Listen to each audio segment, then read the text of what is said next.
గాంధీ భవన్ లో అద్దంకి దయాకర్ గారితో ఉన్నాం. మనము అడుగుదాం. అన్న నమస్తే. నమస్కారం. ఓకే, ఫస్ట్ క్వశ్చన్, ఇలా కులగణన మీద మళ్ళా పవర్ పాయింట్ ప్రెజెంటేషన్ పెట్టిరు అంటే కాంగ్రెస్ ప్రభుత్వం ఫస్ట్ అసలు కులగణన చేపట్టడంలోనే ఫెయిల్ అయింది, అందుకోసమే మళ్ళీ రీసర్వే చేయాల్సి వస్తుందని పబ్లిక్ అంటా ఉన్నారు. రీసర్వే కాదు, ఎవరైతే సర్వేలో పాల్గొనే వాళ్ళు ఉన్నారో వాళ్ళకి మళ్ళీ సేకరించడం, మళ్ళీ ఇది చేసినాక 1 లక్ష మంది రాలేదనుకో మళ్ళీ చేస్తాం.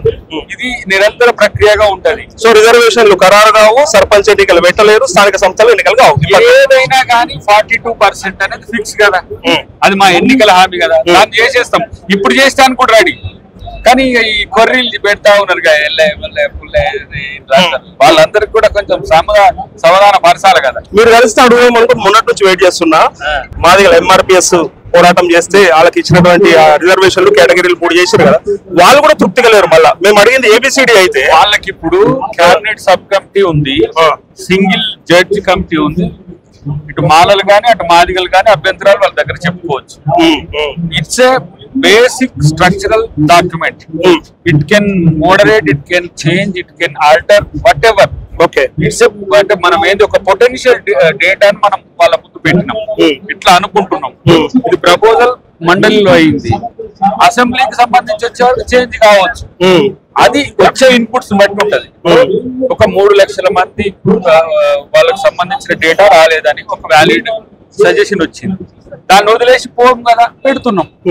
ఇప్పుడు ఉద్దేశపూర్వకంగా రాని వాళ్ళ విషయం పక్కన పెడతాం. ఇప్పుడు కేసీఆర్ రాలేదు, వాళ్ళ కొడుకు రాలేదు, వాళ్ళ అల్లుడు రాలేదు, పొద్దుగా లేస్తే వాళ్ళ మీడియా నాయకులు కొరుక్కుంటూనే కూర్చుంటారు, కానీ వాళ్ళకు సర్వేలో పాల్గొనే ఓపిక లేదు. కాబట్టి వాళ్ళ విషయాలు పక్కన పెట్టండి, లేదంటే లేని వాళ్ళ విషయాలు పక్కన పెట్టండి. ఒకప్పుడు రేవంత్ రెడ్డి సర్వేలో పాల్గొనాల్సిన పని లేదు, ఇదంతా పనికి మాలలో పెట్టే పనులే, ఎవడో తలమాసిన ఏదో వచ్చి మన డీటెయిల్స్ అడిగితే ఇద్దామా అని చెప్పి 2014 అన్నారు రేవంత్ రెడ్డి. తలమాసినోడు కాకపోతే బయట పెట్టిండా? రేవంత్ రెడ్డి తీసి బయట పెట్టిండా లేదా? ఎడబెట్టిండది బజార్లో పుట్టాలనుకుంటే పెట్టలేదు కదా. చట్టసభల్లో, అసెంబ్లీలో, ఏంది మండలిలో చర్చకు పెట్టిండు. దీని వల్లనే వీళ్ళందరూ ప్రశ్నిస్తున్నది.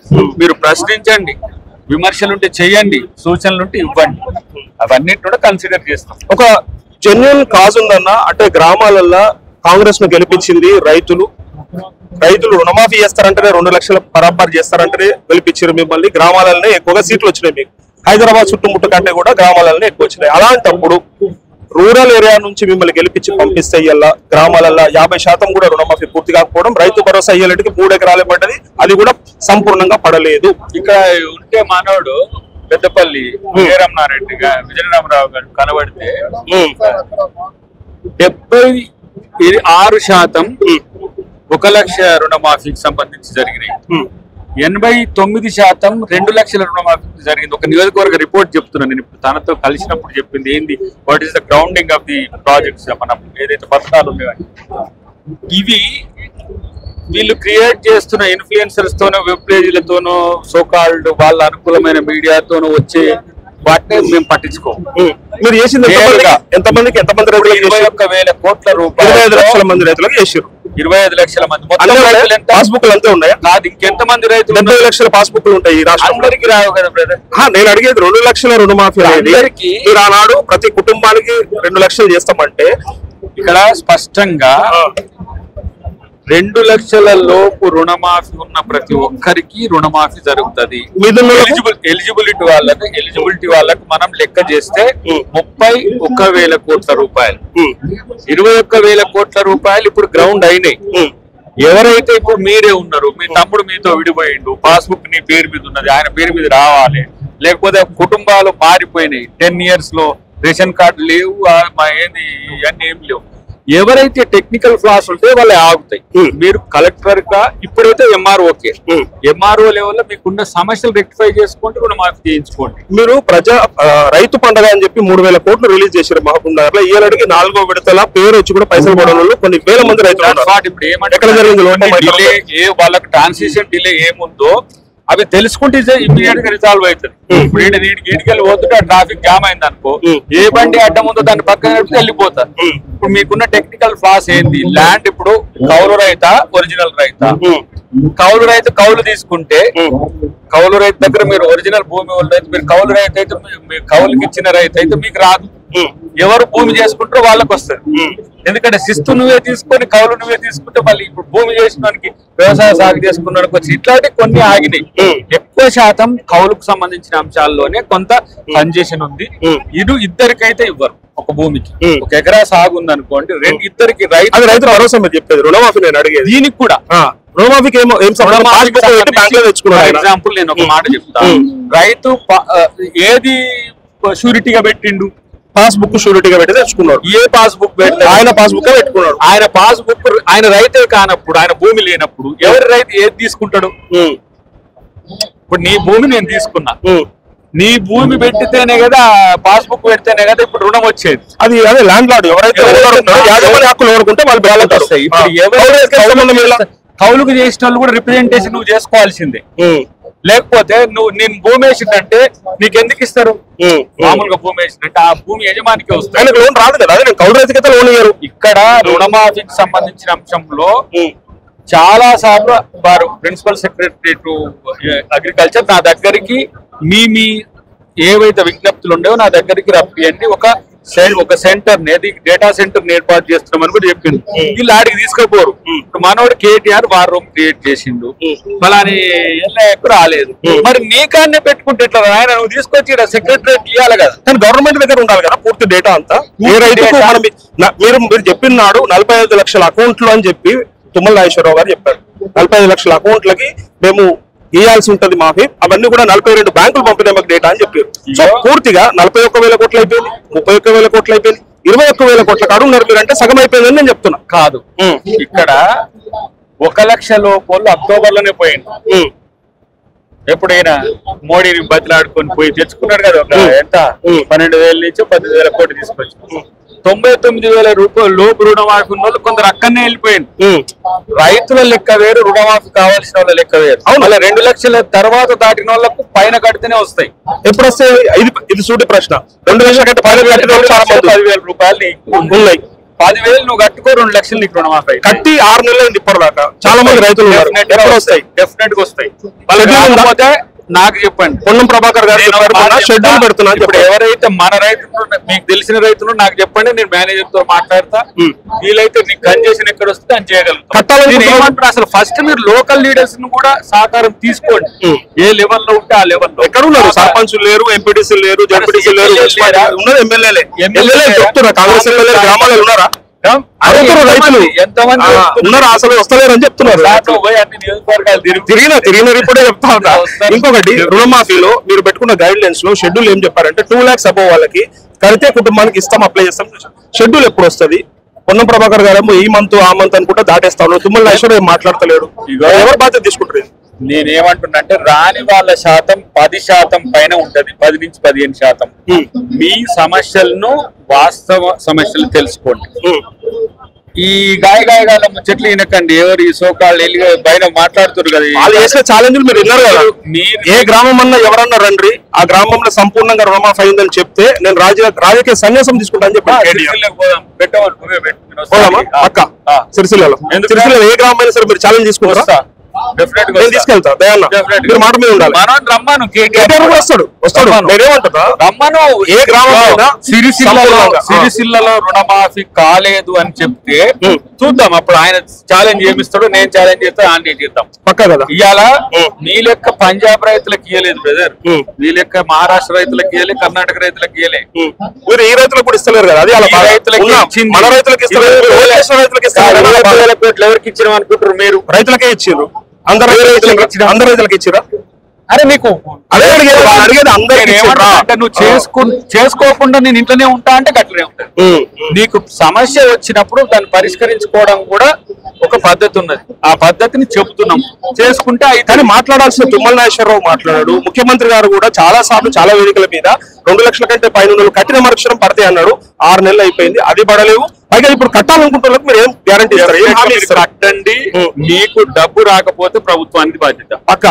ఓకే, రైతు భరోసా చెప్పుండి 7,500 కాస్త పోయి 6,000 వచ్చింది. 6,000కే వచ్చింది. అది 1,500 లేవన్నారు. కేసీఆర్ వేసిన అప్పుల వల్ల నష్టం అంటారు. ఓకే, కానీ 6,000 రూపాయలన్నా బరాబర్ వేస్తుర్రా? ఎందుకు వస్తలేవు? ఇప్పుడు ఎన్ని ఎకరాలు పడ్డది? ఒక ఎకరం నుంచి పడుతూనే ఉన్నాయి, అన్ని ఎకరాలకు పడుతూనే ఉంటాయి. 3 ఎకరాలకు పడ్డాయి ఇవాళ వరకు. 3 ఎకరాలకు వచ్చింది అంతే. ఇంకా ఎప్పుడు మొత్తం నువ్వు ఎన్ని ఎకరాలు, దీనికి బ్యారియర్ లేదు కదా. మీకు భూమి ఉందా? వ్యవసాయం చేస్తారు కదా. మీకు పెట్టుబడి ఎప్పుడు కావాలి? భూమికి ఎప్పుడు వచ్చినాక పంట లేనప్పుడు కూడా అడుగుకుంటావా? ఇట్లనే కాడ పైసలు లేవు, ఫీజు కట్టాలి, కావాలి రైతుకి. ఇప్పుడు నువ్వు బలి చదువుకుంటున్నావు, కాడ పైసలు లేవు, నువ్వు ఎప్పుడు కట్టాలి? జూన్ లోనే ఫీజు కట్టాలి, లేవు, ఏం చేస్తావు?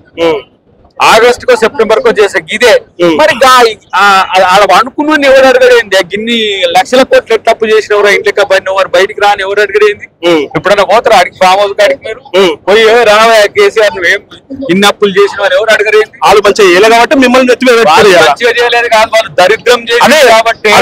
మరి ఎట్లా వాడు పోయిండు పూర్వాలా లేదా? అదే పని జరుగుతుంది. ఒకటే సంవత్సరంలో మీకు అన్ని పథకాలు కావాలని అడగలేదు. రైతులు ఖాళీ రుణమాఫీ ఏమన్నారు? 60,000 కోట్ల రూపాయలు బట్టి గారు ఎప్పుడన్నా కలవండి. చలో లాస్ట్ ప్రశ్న. బట్టి గారు అన్నటువంటి మాట, మేము నోరు కట్టుకుంటే ఖచ్చితంగా ఇవన్నీ పథకాలు మేము చేయగలుగుతాము, కాంగ్రెస్ కి ఆ క్రెడిబిలిటీ ఉంది, మేము సమీకరించుకోగలుగుతాం నిధులు చెప్పి ఏమైనా ఫార్మర్ కమ్యూనిటీకి 60,000 కోట్ల పైసలకి ఎకనామిక్ ఇయర్లు చేసినాం. ఒక ఫార్మర్ కమ్యూనిటీకి ఈ దరిద్రులు 9 సంవత్సరాల్లో వాళ్ళు 1 లక్ష రుణమాఫీ చేయలేకపోయిన వాళ్ళ మాట్లాడేది. ఇలా రైతులు రోడ్ల మీద ఒడ్లు పోసుకొని కల్లాళ్ళు రోడ్ల మీద అయితే తడిసి మొలకలు ఎత్తితే ఏడుస్తుంటే పట్టించుకొని ఆ దరిద్రులు ఇలా మాట్లాడుతూ వాళ్ళకి సమాధానం వాళ్ళకి చెప్పకండి, ప్రజలకు చెప్పాలి. ఎవరు నాశనం చేసి 60,000 కోట్లు ఎక్కడ చేసి చెప్పండి. 21,000 కోట్లు రుణమాఫీ చేసుకో లెక్క. ఆ 7,800 కోట్లు ముందు వేసిన రైతు బంధు ముందు రైతు అంతకుముందు ఇప్పుడు వేసుకో. ఇప్పుడు వేసిన 4,000 కోట్లు పంట నష్ట పరిహారం, బోనస్, వ్యవసాయ పనిముట్లు బోనస్ అందరికి అందిందా? అరే ఎంతమంది రైతులు ఉన్నారు? నేను ఏమంటున్నానంటే వ్యాన్ ఉండి బట్టి విక్రమార్క చేయాలన్నట్టు కాదు. ఎవరికి ఎలిజిబుల్ ఉంటే వాళ్ళు మీరు సంబంధిత మండలాధికారిని మీరు సంప్రదించండి. రాని వాళ్ళు రాలేదని ఇంట్లో ఉండకండి. డబ్బులు పోయినాక రాకపోతే ఇప్పుడు 31,000 కోట్ల రూపాయలు బడ్జెట్ అలకేట్ చేసినాం, గుంజుకున్నాం. మళ్ళీ వెనక ఏమన్నా 30,000-40,000 కోట్ల లెక్క చెప్పారు, మిగిలిన 20,000 కోట్లు చెప్పండి. ఇప్పుడు పంట నష్ట పరిహారం ఇచ్చేది, రైతు బీమాకు సంబంధించింది, ఫసల్ బీమాకు మనం కడుతున్నాము, బోనస్లకు సంబంధించి కాదు. ఇప్పుడు ఆ తొందరలోనే ఆదర్శ రైతు గతంలో ఉన్నట్టు ఇంకా వాళ్ళకి ఎలకేట్ చేయలేదు, లెక్కలేనక్కర్లేదు. ఏవైతే వీటికి సంబంధించిన వడ్డీలు వీటికి సంబంధించి చూస్తేనే 56 నుంచి 58,000 కోట్లు ఇప్పటికే కనపడుతున్నాయి. ఇంకా మనం చేయాల్సినవి ఉన్నాయి. ఇంకా ఇప్పుడు ఈ 2 నెలల్లో మీకు దాదాపు నేను అనుకుంటా 3-4 కోట్ల పైచీలకి ఇంకా వస్తాయి. కాబట్టి మీకు రానిది ఎప్పటికైనా రైతు రుణమాఫీ ఈ ఫినాన్షియల్ ఇయరే కాదు, రేపు కూడా మీరు రిజాల్వ్ చేసుకోవచ్చు. ఇది కాంగ్రెస్ పార్టీ గెలిచిన దగ్గర ఇచ్చే హామీ. కాంగ్రెస్ పార్టీ గెలిచిన దగ్గర ఇప్పుడు హిమాచల్ ప్రదేశ్ గెలిచినా ఇంతే, లేదు కర్ణాటక గెలిచినా ఇంతే. లేవు అనడం వేరు, ఇస్తూ పోవడం వేరు. దీని మధ్య తేడా చేసుకోవాల్సిన అవసరం ఉంది. ఓకే, చివరి ప్రశ్న. ఈ ఎంఆర్పిఎస్ వాళ్ళు చెప్పే మాటల్ని బట్టి చూస్తే, మాల మహానాడు మాటలు చూస్తా ఉంటే మీ మధ్యలో ఒక రకమైనటువంటి క్లాష్ ఉంది. అంటే వర్టికల్ డివిజన్ ఎప్పుడో అయిపోయింది, కానీ మాలలు ఎక్కువ దోసుకుపోతా ఉన్నారు, మాలలకు ఎక్కువ ఫలాలు అందుతా ఉన్నాయి, మేము ఎంతున్నామో మాకంతా అందాలనేది ఎంఆర్పిఎస్ యొక్క ఉద్దేశం. ఇంతసేపు ఈయనే ఉండే చెన్నై గారు. సో అలాంటి ఏమంటుంటే మీకు వచ్చే సమస్యలు, ఒకరోజు నేను మాలమానాడు అధ్యక్షుడిని కదా. అవును, అందుకే అడుగుతున్నా, మిమ్మల్ని అడుగుతున్నా. నేను ఇప్పుడు ప్రభుత్వ ప్రతినిధిగా మాట్లాడాల్సిన అవసరం ఉంది కాబట్టి మా ఇద్దరు నాయకులకు, అటు మందకృష్ణ గారికి, ఇటు చెన్నై గారు, మా సుధాకర్, పిల్లి సుధాకర్ తో పాటు అందరు నాయకులకు చెప్పేది ఏంటంటే, according to population scientific approach లోనే వాళ్ళు వర్గీకరణ చేయడానికి ముందుకొచ్చింది. అభ్యంతరాలు ఉంటే మీకు ఇంకా కమిటీ కాన్స్టిట్యూట్ అయ్యే ఉన్నాయి, వాటిని క్లోజ్ చేయలేదు. మండలిలో బిల్ అయింది, శాసనసభలో మారాలు దోసుకున్నట్టేనా వీళ్ళు చెప్పే ప్రకారం? ఇప్పుడు ఇగో పంచాయతీ వచ్చినప్పుడు నువ్వెంత అంటే నువ్వెంత అనుకుంటారు ఇంత, దీన్ని మనము పట్టించుకోవద్దు. ఇప్పుడు రేపు మళ్ళీ అన్నదమ్ములు లెక్క కలిసి కొట్లాడాల్సిన వాళ్ళు కదా వాళ్ళు ఉమ్మడి సమస్యల మీద. ఇది ఎంత ఉంటుందే మహా అయితే 1 year 2 years దానిక గాయం మానిపోతుంది. ఒక గాయం నీకైతే ఎన్ని రోజులు ఉంటది? దశాబ్దాల పోరాటం అదే. మరి ఆ పోరాటం ఇప్పుడు ఆంధ్ర తెలంగాణ ఒక 30-40 సంవత్సరాల పోరాటం. విడిపోయినాక ఆంధ్ర తెలంగాణలో కలిసేమో ఎంత ప్రేమతో ఉంటున్నాం. రాష్ట్రాలు విడిపోయినా తెలుగు వాళ్ళంతా కలిసి ఉన్నాక దళితులుగా ఈ రోజు రేపు విడిపోతే డెఫినెట్ గా కలిసే ఉంటారు, కలిసి ఉద్యమాలు చేసే రోజులు నువ్వే చూస్తావు. రేవంత్ రెడ్డి గారు ప్రచారం చేసినటువంటి మహారాష్ట్ర ఓడిపోయింది, ఢిల్లీకి పోయి ప్రచారం చేస్తే ఆడ ఓడిపోయింది, మిమ్మల్ని నమ్ముతలేరా? రేవంత్ రెడ్డి నమ్ముతలేరా, కాంగ్రెస్ నమ్ముతలేరా? ఇప్పుడు ఈడ ప్రచారం చేస్తే ఈడ గెలిచింది, ఫస్ట్ ఇది చూసుకుందాం. వాళ్ళకు మనం ఎడిషనల్ గా పోయినాం. ఇప్పుడు ఒక మాట, జమ్మూ కాశ్మీర్ గెలిచింది, జమ్మూ కాశ్మీర్ కూడా పోయిండ్రు మన వాళ్ళు. జార్ఖండ్ గెలిచింది, జార్ఖండ్ కూడా పోయిండ్రు మన వాళ్ళు. గెలిచిన కాడ కౌంట్ బట్టి గారు వెళ్ళారు, రేవంత్ రెడ్డి అంటున్నారు. రేవంత్ రెడ్డి గారు బట్టి ఎవరు? కాంగ్రెస్ పార్టీ ముఖ్యమంత్రి. కన్సాలిడేషన్. ఇప్పుడు 40 లక్షల ఓట్లు మహారాష్ట్రలో తేడా వచ్చినాయి. తాత తోక ముడిచిండు మోడీ కాక, సపోర్ట్ చేస్తలేరు. ఎలక్షన్ కమిషన్ పీకుతుంది, పట్టించుకోవట్లేదు. Okay, final question, personal question. మీకు ఎమ్మెల్యే వస్తుంది అనుకున్నారు, కాకపాయ. ఎంపీ వస్తుంది అనుకున్నారు, కాకపాయ. ఇప్పుడు పిసిసి అనుకున్నారు, అది ఒక పాయ. ఇప్పుడు ఏం వస్తుంది? ఎక్కడున్నది మీ స్థానం? ఎప్పుడు ఇస్తారు? సంవత్సరన్నర కాలం అయిపోయింది. ఇంకా ఈ 3.5 ఏళ్లలో అసలు అద్దంకి దయాకర్ పదవి ఇచ్చే ఉద్దేశం ఉందా అధిష్టానానికి? అది నేను చెప్పాను. అద్దంకి దయాకర్ విషయంలో అధిష్టానం కన్సర్న్ తో ఉన్నది. ప్రజల రిక్వెస్ట్ బాగా ఏం అవసరం లేదంటారా? తుంగతుర్తి ప్రజలు చూస్తారు కదా. అద్దంకి దయాకర్ గురించి అధిష్టానం చాలా కన్సర్న్ ఉన్నది. మా ముఖ్యమంత్రి గారు 2-3 సార్లు చెప్పారు, మీకంటే జూనియర్లు, మీకంటే వెనుకొచ్చిన వాళ్ళు ఎవరెవరికో టికెట్లు వస్తాయి, ఎవరెవరికో పదవులు వస్తాయి, మిమ్మల్ని ఎందుకు పక్కన పెడుతుంది? ఇది చెప్పినాక అది చెప్తా. మా పిసిసి ప్రెసిడెంట్ గారు, మా ముఖ్యమంత్రి గారు పలుమార్లు నా సంగతి మీ అందరికి చెప్పిన మాట వాస్తవం. అద్దంకి దయాకర్ అధిష్టానం నిర్ణయం శిరోధార్యంగా ఉంటాడు. పిసిసి వస్తుంది అనుకున్నారు, ఆయన చెప్పింది అందరూ గుర్తించే స్థాయిలో ఉంటాడని చెప్పాడు. ఏమైంది మరి అది? అదే రేపు అయిదాం బ్రదర్. ఎందుకు ఇప్పుడు మనం ఇప్పుడు ప్రభుత్వం వచ్చింది, మాకు నచ్చిన నాయకులే ముఖ్యమంత్రి అయ్యారు, మాకు నచ్చిన నాయకులే పిసిసి అయ్యారు. కావాల్సిన అవసరం లేదు, మీకు బాగలేదు. రేపు నేను పార్టీ కొరకు కొట్లాడుతున్న క్రమంలో నాకు మంచి పదవులు, ముఖ్యమైన పదవులే రావచ్చు, కాదనలేదు. కానీ ఇప్పుడు నేను ప్రెషర్ టాక్టిక్స్ ను నేను ఉద్దేశపూర్వకంగా పెట్టట్లేదు. కారణం ఏంటంటే దయాకర్ సాక్రిఫైస్ రిజిస్టర్ అయి ఉన్నది కాబట్టి నేను ఇప్పుడు పదవి కొరకు ఇట్లా అన్నట్టుంటే బాగుండదు. కానీ ఇప్పుడు ఎమ్మెల్సీ పదవి ఇవ్వడానికి అవకాశం ఉందనేది ఏంటి వచ్చిన దాంట్లో వచ్చింది, అప్పుడు కూడా రాలేదు. ఇప్పుడు వస్తుందని ఆశిస్తున్నా. రేపు రావచ్చు. సాక్రిఫైస్ ఎవరు లేరా సాక్రిఫైస్ చేయడం? అభిమానులుగా చాలా మంది అడిగే ప్రశ్న ఏంటంటే, అన్న అప్పుడు బీఆర్ఎస్ మీద కొట్లాడతాడు, ఇలా కాంగ్రెస్ నుండి కూడా ఇంకా కొట్లాడి జీవితాంతం కొట్లాడు లేదా ఏం పదవులు కొన్ని జీవితాలు ఎప్పుడు కొన్ని జీవితాలు కొట్లాడటానికి చివరి దాకా అంతే. కాబట్టి రేపు కొట్లాడిన ఇప్పుడు మా ముఖ్యమంత్రి గారు ఎట్లా కొట్లాడిండు, కొట్లాడి ముఖ్యమంత్రి అయిండు. ఇప్పుడు 30 సంవత్సరాల నుంచి ఎవరు మన మహేష్ కుమార్ గౌడ్ గారు అసలు ఆయనను ఊహించిండ్రు ఎవరన్నా? ఒకటేసారి ఆయన పిసిసి ప్రెసిడెంట్ అయితే కష్టపడితే మూలకుండా పికప్ చేసి అదే సమస్య. ఊహించని వాళ్ళంతా ముందరికి వస్తారు, కష్టపడే 30 సంవత్సరాల శ్రమ. నేనేమంటున్నా, రేపు దయాకర్ని గుర్తించడానికి, దయాకర్ పదవి వేయడానికి అసలు కాంగ్రెస్ పార్టీకి కానీ మా ప్రభుత్వానికి సమస్య లేదు.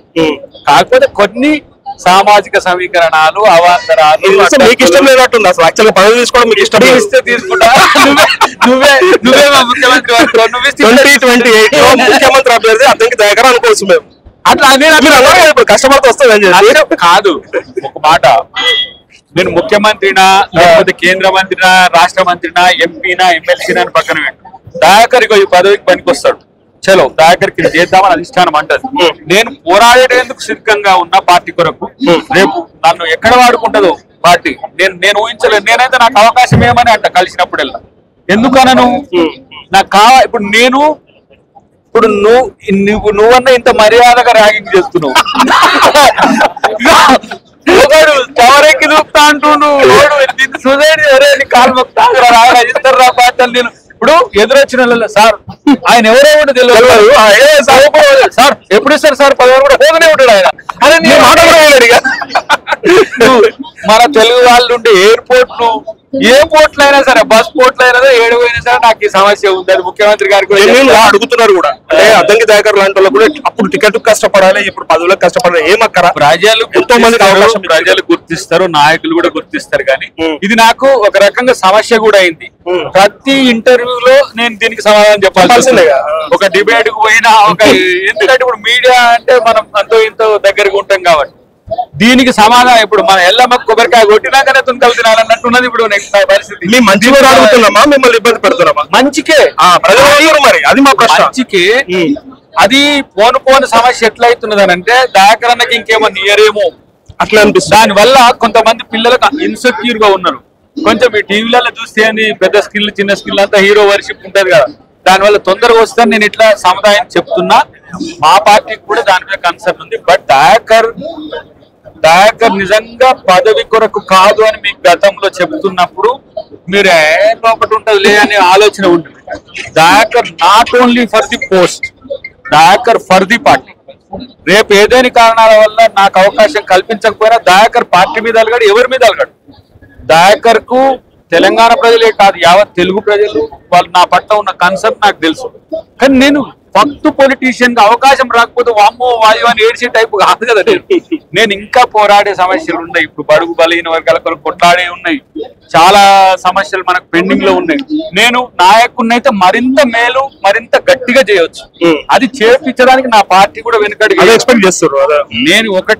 నేను స్పష్టంగా చెప్పగలను ఏంటంటే, ఎవరైనా పార్టీ కొరకు పనిచేసే వ్యక్తులు ఆలోచిస్తుంది అన్నట్టు దయాకర్ లాంటి వానికే ఇవ్వలేకపోతుంది ఏంది పార్టీ, మా పరిస్థితి ఏంది అని అంటున్నారు. అదే కదా మెయిన్. నేను అంటున్న పార్టీ నాకు ఇచ్చినప్పుడు మీకు తెలుస్తుంది దయాకర్కి ఇంత మంచి గౌరవం ఇచ్చింది పార్టీ అని మీరు గర్వపడతారు. నాకు ఇచ్చినందుకు కూడా చాలా మంది ఫీల్ అవుతుండ్రు కదా, ఇప్పుడు రేపు గర్వపడతారు కూడా. కాంగ్రెస్ పార్టీ నేను వచ్చికడితో నాకు ఎమ్మెల్యే టికెట్ ఇచ్చింది, వచ్చికడితో మళ్ళీ ఓడిపోయినా కూడా నాకు టికెట్ ఇచ్చింది. ఇప్పుడు ఇస్తే గెలుస్తా కాబట్టి అయ్యో అన్న ఎమ్మెల్యే కష్టపడ్డప్పుడు ఉన్నారు కానీ ఇప్పుడు పదవులు వచ్చినప్పుడు నేనేమంటున్నా, నేను పార్టీ కొరకు ఒక సైనికునిగా ఒక కార్యకర్తగా పోరాడేందుకు నేను ఎప్పటికీ సిద్ధమే. పార్టీ నాకు అవకాశాలు ఇస్తుందని నమ్మకం, ఒక నమ్మకం మాత్రమే మనిషిని పనిచేపిస్తుంది. ఆ నమ్మకంతో ఉన్న భవిష్యత్తులో నేను మంచి నాయకునిగా, నేను రేపటి తరం నాయకులకు మనమే ఒక మోడల్ గా ఉండే అవకాశం ఉంటుంది. సాక్రిఫైస్ చేసినని కాదు, sacrifice also counts, definitely counts.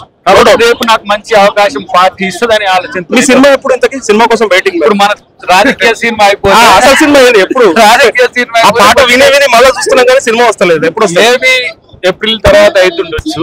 ఇది ఫస్ట్. ఓకే, ఏప్రిల్ లో రిలీజ్ ఛాన్స్ ఉందా? ఓకే, ఇది సినిమా హీరో అద్దంకి దయాకర్ అన్నతో ఇంటర్వ్యూ. ఇది విష్ ఆల్ ద బెస్ట్ అన్న. థ్యాంక్ యూ అన్న.